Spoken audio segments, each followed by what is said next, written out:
Good morning, Grindstone family.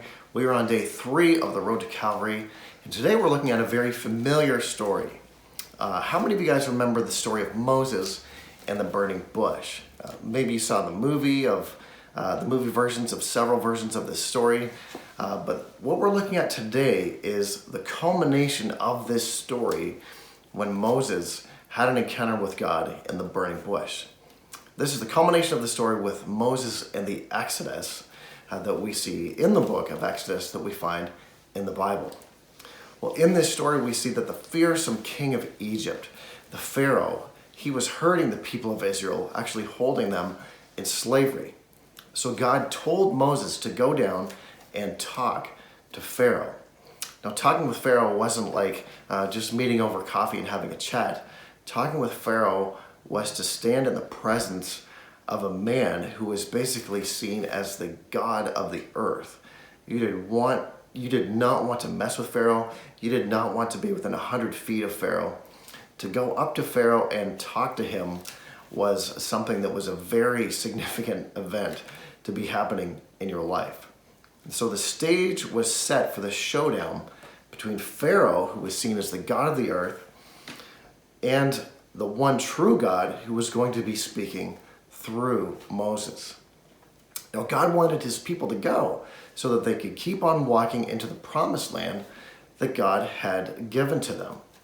But Pharaoh, clearly did not want to listen to God because he thought, why should I obey God? I'm the God of the earth. I don't need to listen to anybody. And God gave Pharaoh many, many chances to listen to him, but over and over, time and time again, he simply refused to listen to God.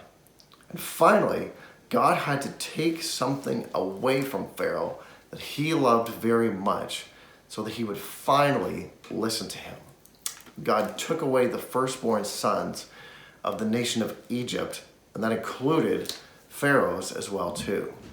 As for Israel, God had a special plan for them so that their sons would survive this judgment that God was executing. So we're going to read from Exodus chapter 4, which tells us how this story picks up. It says, "Then Moses called the elders of Israel together and said to them, 'Go, pick out a lamb or a young goat for each of your families, the slaughter for the Passover animal. Drain the blood into the basin. Then take the bundle of hyssop branches and dip it into the blood. Brush the hyssop across the top and the sides of the door frames of your houses.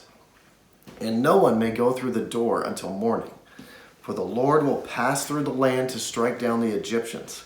But when he sees the blood on top and the sides of the door frame, the Lord will pass over your home.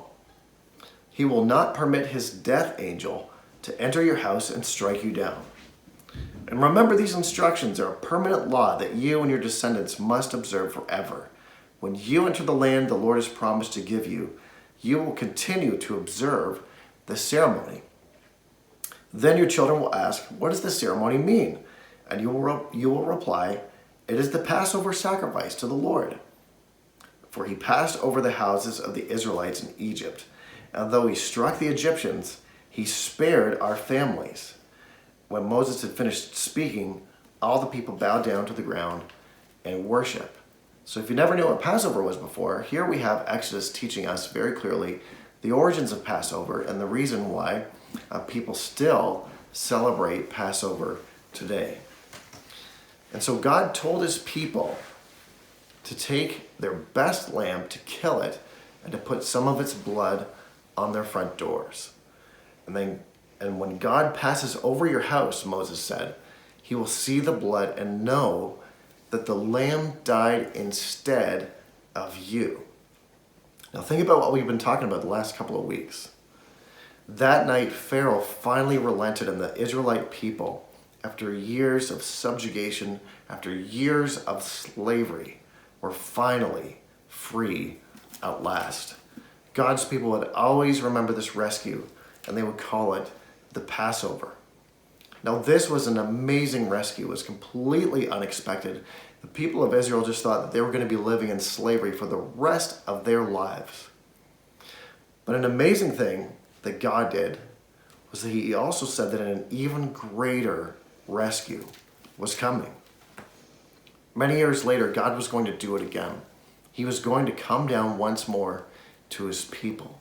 He would do it again with another kind of lamb, one without defect, one that never sinned once. But this time, this lamb was going to set God's people free forever. That's why this week, when we look at our picture that we have, our activity for the road to Calvary, it's this lamb. It's a lamb that reminds us of the lamb that died instead of the people of Egypt. But it also reminds us of Jesus, who's called the Lamb of God, who has the sins of all of us laid on him. This is illustrated in our memory verse that we have for today, which is taken from Isaiah 53. It says, "We all like sheep have gone astray. Each of us has turned to our own way, and the Lord has laid on him the iniquity of us all." Jesus is our lamb, and we certainly want to keep that in mind through the Easter season as well too.